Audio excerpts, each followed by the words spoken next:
Dear students, आज हम लोग पास्ट कंटिन्यूअस टेंस के पहचान और सहायक क्रिया के विषय में अध्ययन करेंगे।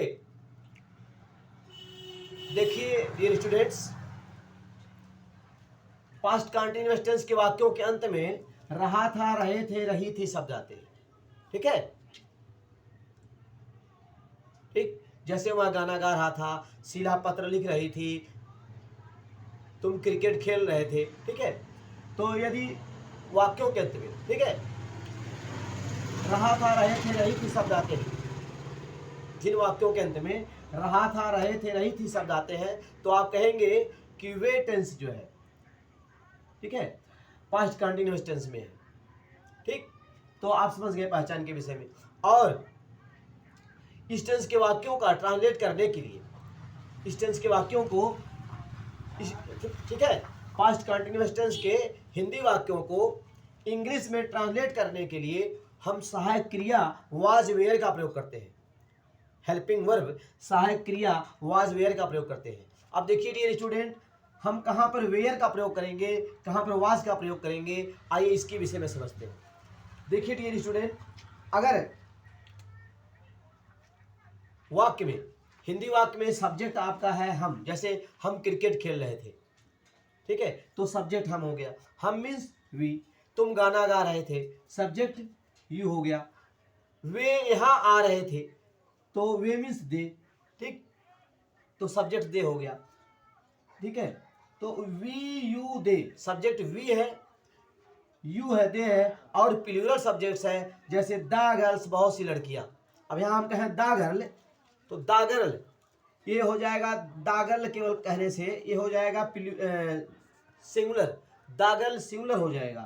द बॉय ये सिंगुलर है, ठीक है, लेकिन इसमें एस लगा देंगे, द गर्ल्स, तो ये प्लूरल सब्जेक्ट हो गया, बहुवचन करता हो गया।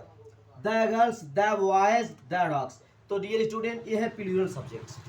ठीक है, तो यदि वाक्य में सब्जेक्ट क्या है, वी है, यू है, दे है, और प्लूरल सब्जेक्ट्स है, बहुवचन करता है, तो डियर स्टूडेंट ऐसी स्थिति में हम क्या करते हैं, हम वेयर का प्रयोग करते हैं।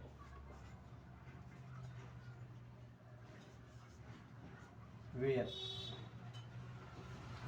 ठीक है, हम हेल्पिंग वर्ब वेयर का प्रयोग करते हैं। किसके साथ, वी के साथ, यू के साथ, दे के साथ, और plural subjects the girls, the boys, the dogs, the animals, इनके साथ हम वेयर का प्रयोग करते हैं। और देखिए, अब देखिए वाज का प्रयोग कहाँ करते हैं, इसको समझिए। यदि वाक्य में सब्जेक्ट क्या है,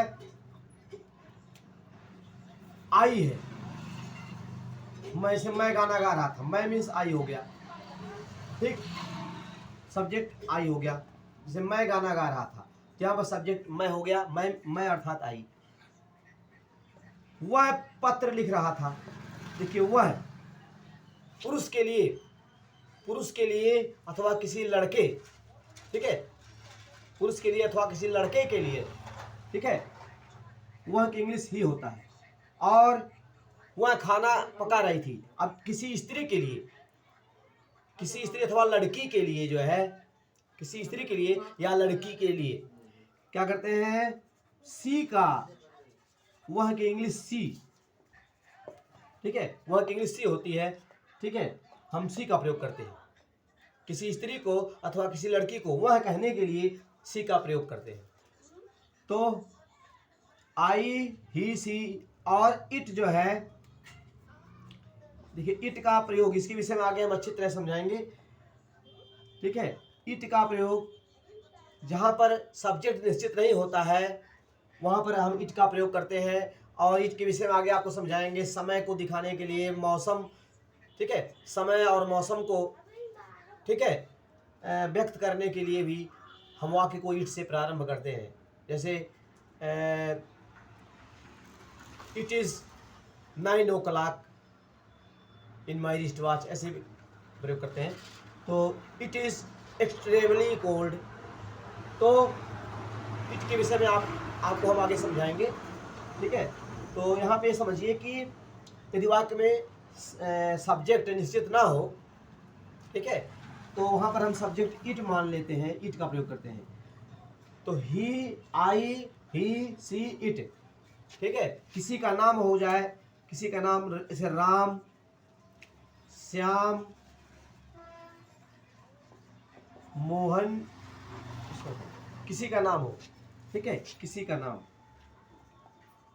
किसी का नाम, ठीक है। और सिंगुलर सब्जेक्ट हो, देखिए द गर्ल, ये सिंगुलर सब्जेक्ट है, द बॉय सिंगुलर सब्जेक्ट है, सिंगुलर सब्जेक्ट, सिंगुलर सब्जेक्ट, ठीक है। और सिंगुलर सब्जेक्ट्स हो तो डियर स्टूडेंट, यदि वाक्य में आई, ही, सी, इट, किसी का नाम राम, श्याम, मोहन, सोहन और सिंगुलर सब्जेक्ट हो, जैसे the girl, the boy, the goat, ठीक है। द गर्ल एक लड़की, द बॉय एक लड़का, द गोट एक बकरी, तो ये सिंगुलर सब्जेक्ट है। और यहाँ देखिए मैंने बताया था जब इसमें आप यस लगा देंगे, the girls, the boys, the dogs, ये हो गया प्लूरल सब्जेक्ट्स। तो डियर स्टूडेंट, आप समझ रहे हैं, यदि वाक्य में सब्जेक्ट आई है, ही है, सी है, इट है, किसी का नाम है और सिंगुलर सब्जेक्ट्स है, तो इसके साथ हम क्या करते हैं, इसके साथ हम हेल्पिंग वर्ब वाज का प्रयोग करते हैं, वाज, ठीक है। यहाँ पर हम वाज का प्रयोग करते हैं, ठीक। तो डियर स्टूडेंट, इस तरह से हम लोगों ने आज पास्ट कंटिन्यूअस टेंस के पहचान के विषय में और ठीक है इसके हेल्पिंग वर्ब के विषय में हमने अध्ययन किया, ठीक है। डियर स्टूडेंट, आज की पढ़ाई यहाँ पर समाप्त करते हैं।